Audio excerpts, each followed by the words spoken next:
We interrupt your regularly scheduled program for this breaking news. We would like to warn you that there will be plenty of BS all over the floors, walls and stinky verbal projectiles flying about your speakers and viewing screens. Please put on your boots and eyeglasses for what comes next.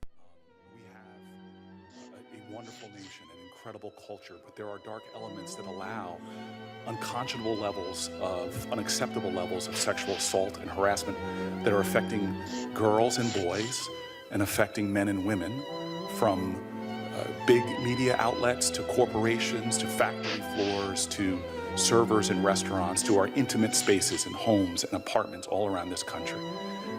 And how we deal with survivors who come forward right now is unacceptable. And the way we deal with this, unfortunately, allows for the continued darkness of this culture to exist.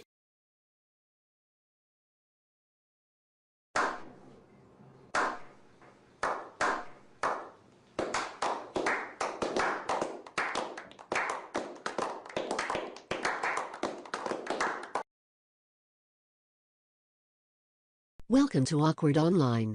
In today's news, yet another new witness has emerged with allegations of teenage sexual misconduct about a currently sitting senator.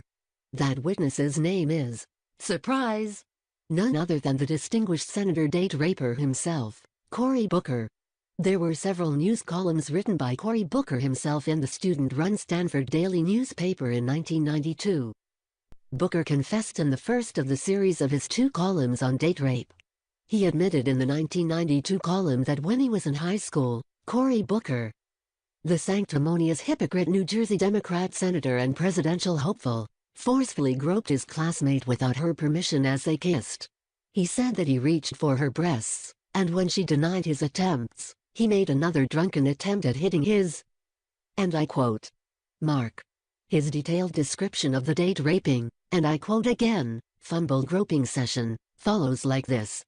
Booker admitted in an almost braggadocious way to taking advantage of an intoxicated minor in 1984.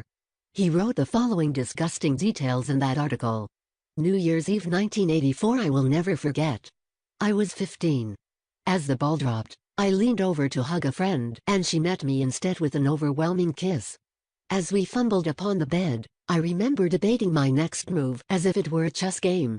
With the Top Gun slogan ringing in my head, I slowly reached for her breast.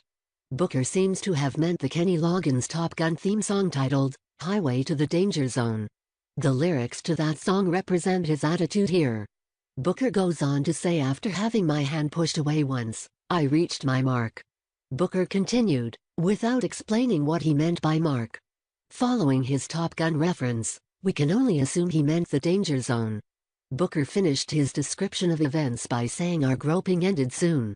He finished by saying, you see, the next week in school she told me that she was drunk that night and didn't really know what she was doing. Booker said later that, our groping ended soon, and while no relationship ensued, a friendship did. We assume Booker wants the public to believe that a woman went from being so romantically attracted to him as to initiate kissing him intensely one week, and then she changes her mind to be his best friend after he sexually assaults her because her own claim of fault based on inebriation. This sounds strangely familiar in sex abuse cases where the attacker blames the victim, especially since we are only hearing this from Booker's point of view versus the woman who is now silent. The Pennsylvania Coalition Against Rape.org website states that, though it may be difficult for the public to understand, it is common for survivors of sexual abuse to continue relationships with their abusers after the abuse has stopped. Individuals react to trauma in different ways. For example, it is common for victims to maintain contact with their abusers because they may still feel affection for them even though they hate the abuse. This is especially normal when the abuser is a member of the family or a close family friend. It is also common for some victims to maintain contact in an attempt to regain control. Others may maintain contact in an attempt to regain a feeling of normalcy.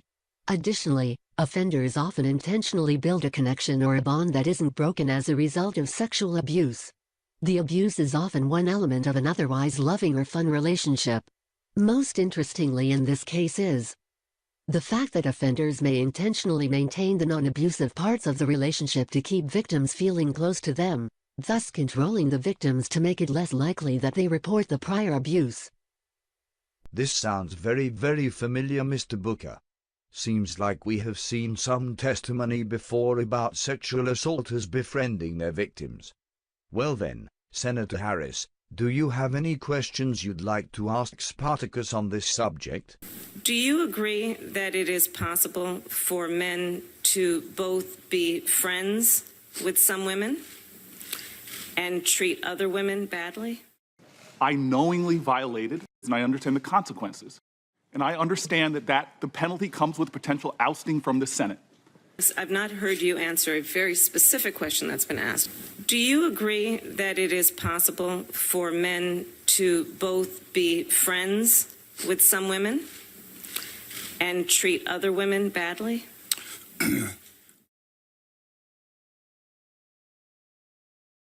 Okay, I'm going to take that as a no and we can move on. That is irresponsible and outrageous. No senator deserves to sit on this committee or serve in the Senate, in my view, if they decide to be a law unto themselves. Are you willing to ask the White House to authorize the FBI to investigate the claims that have been made against you? My colleagues, numerous of them, said that they too accept the responsibility. There actually are Senate rules governing the behavior of senators.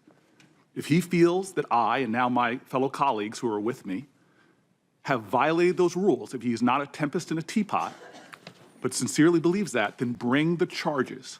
I don't want to debate with you how they do their business. I'm just asking, are you willing to ask the White House to conduct such an investigation? Bring the charges.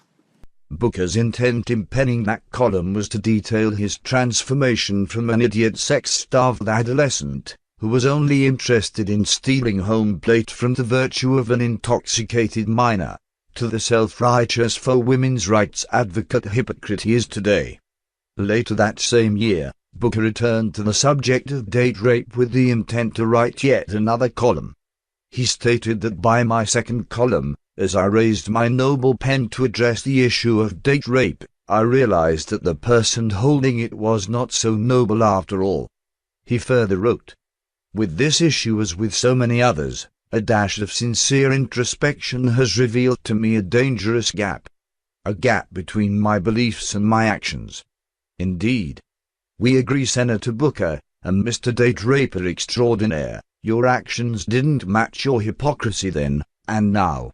So we ask you, O noble Spartacus, shall you be held to the same standard you set forth for all other men including Judge Kavanaugh? Should the FBI look at your past, and should the Senate judge your right to hold office based on your actions, versus your ability to pontificate? Now then, what say you? O great and noble Spartacus, what on earth shall we do with such hypocrisy and nobility? We should listen to women, and we should thoroughly investigate this before moving forward. To do any other thing is to diminish the truth, diminish the issue of sexual harassment in this country, and to again relegate ourselves to what I believe is a dark, dark element of our society. So with that, sir, I will leave. Senator Kennedy.